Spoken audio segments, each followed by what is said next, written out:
Watching the debates, and they've been reading the position papers on candidates, and they've been asking tough questions at town hall meetings.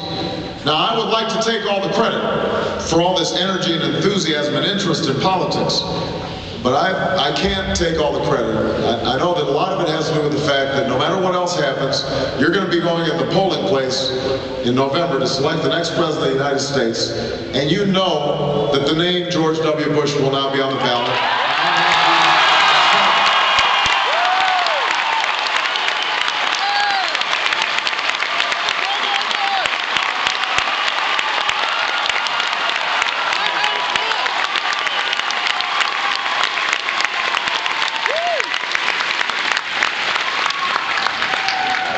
The name of my cousin, Dick Cheney, won't be on the ballot.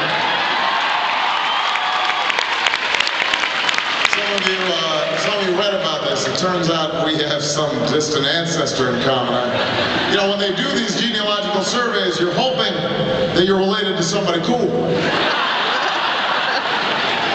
So, you know, Dick Cheney, that's a letdown. But his name will not be on the ballot.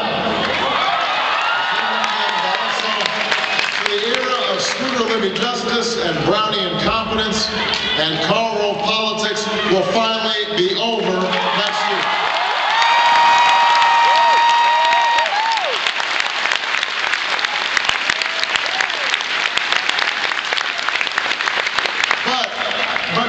But that's not the only reason that you're here.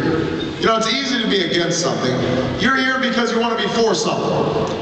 You want to feel as if it's possible for us to join together and do big things and solve problems that have been lingering year after year, decade after decade. We've been talking about health care for decades now, and yet nothing happens. We've been talking about energy for decades, and yet we still are dependent on foreign oil. And so people want us to get things done. That's what they're looking for. And I know this because I've been in a conversation with the American people. And too often the stories I hear, just like Carrie's, are stories of struggle and stories of hardship.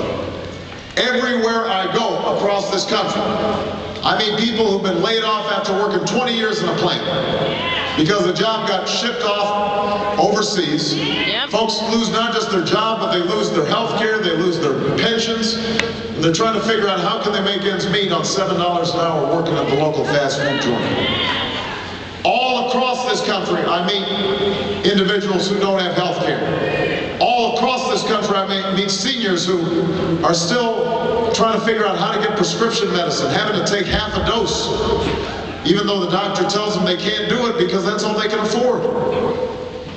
All across this country, I meet teachers who are working second jobs because they're not paid enough on the first.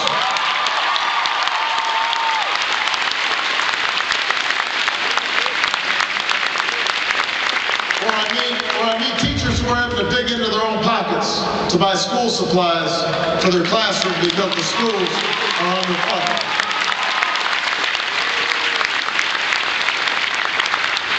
All across America, I meet young people who are able and willing and have the grades to go to college, but just don't have the money. And if they borrow, they're getting themselves into $20, $30, $40, $50,000 worth of debt. They've got a mortgage before they even buy a house.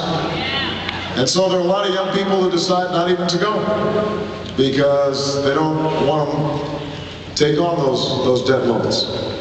All across this country, I meet veterans who have served in Iraq and Afghanistan and are proud of their service, and rightfully so, because our troops have done everything that's been asked of them. They have performed magnificently.